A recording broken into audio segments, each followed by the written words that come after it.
میں اپنی ماں کی بہت خدمت کرتا تھا، ان کا پورا اطاعت گزار تھا۔ جب مجھے اللہ نے اسلام کی طرف ہدایت کی تو میری والدہ مجھ پر بہت بگڑیں اور کہنے لگیں، بچے نیا دین تو کہاں سے نکال لایا ہے؟ سنو، میں تمہیں حکم دیتی ہوں کہ اس دین سے دستبردار ہو جاؤ، ورنہ میں نہ کھاؤں گی نہ پیوں گی اور یوں ہی بھوکی مر جاؤں گی۔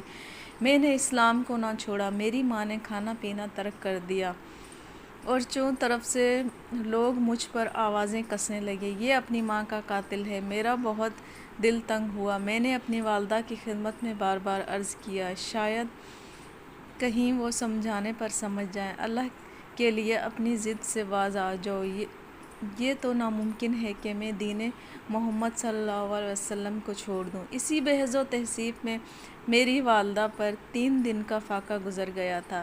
اس کی حالت بہت ہی خراب ہو گئی تھی۔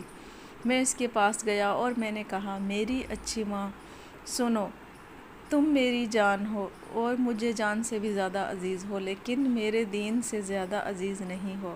اللہ ایک نہیں، تمہاری 100 جانیں ہوں اور اسی بھوک و پیاس میں ایک ایک کر کے سب نکل جائیں تو بھی میں آخری لمحے تک اپنے سچے دین اسلام کو نہ چھوڑوں گا، واللہ نہ چھوڑوں گا۔ اب میری ماں مایوس ہو گئی اور کھانا پینا شروع کر دیا۔ بسم اللہ الرحمن الرحیم۔ حضرت سعد